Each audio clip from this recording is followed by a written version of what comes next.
Kentucky's largest economic development project is getting closer to opening. BlueOval SK plans to start making batteries for Ford electric vehicles next year. But only one of the two side-by-side factories under construction in Glendale is set to open. Ford hasn't said when that second plant will come online. You may recall back in 2022, the Kentucky taxpayers cut a $250 million check to BlueOval SK to help land the project's 5,000 jobs. So with half of those new jobs now in limbo, taxpayers going to get back any of that money? Let's break it down now with WDRB.com business reporter Chris Otts. Chris, let's go back and catch everybody up. This is a 5,000 job mega project in Hardin County.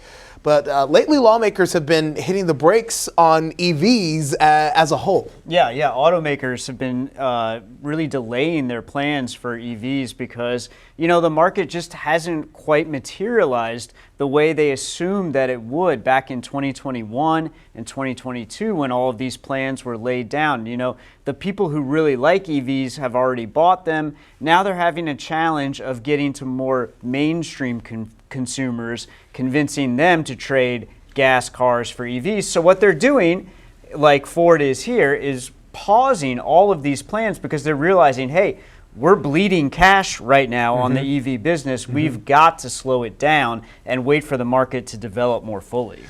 So the big headline on this is $250 million. If we paid $250 million to get two plants and 5,000 jobs, and we're only getting half of that, if I'm sitting at home, I'm asking, are we going to be getting any of that money back as a taxpayer? Yeah, exactly. And that's the question that I set out to answer with this story. And long and short of it is probably not, because the way this deal is structured, Ford and BlueOval SK have a long ramp-up period, and it's not until the end of 2030 that they actually have to hit that 5,000 job mark. So BlueOval SK says that they plan to fully comply with the terms of the loan, which means that they will hit that mark by that time. But Gil, we're talking about 6 years from now, so it's quite a generous sort of lead-in period.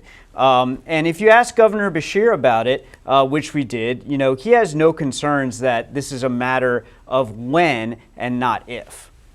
I have no level of concern. I'd like for it to happen as quickly as possible on Kentucky 2, but we know it's going to happen. You don't go through a construction the size of this if you aren't fully confident that it's coming. So I don't think we knew. I actually was at the press conference the day that the governor and Ford and everybody, all the bigwigs were in Frankfurt to announce this. I don't think we knew that this was possibly going to take until 2030 to get the other plant online. But on the other side of this, we see what Toyota has done in Richmond, that kind of influx of economic development and jobs. It can be huge for a community. No, absolutely. And Gil, if you look at what other states have paid for these sorts of projects, $250 million is not at all out of line with what we see elsewhere. Some subsidy deals stretch into the billions, to be honest. Now, what's really valuable about this is it's upfront money, which is always more valuable. It's no interest loan, so that's very favorable terms to Ford and BlueOval. But to be honest, if this project comes to fruition, and you do see it coming out of the ground there, so you got to think that they want to use both of these factories eventually. But if it does come to fruition, there's no doubt that will be money well spent for taxpayers. All right, Chris, thanks for the update. We know you'll be on top of the messy transition. We can look for your latest article right now on WDRB.com.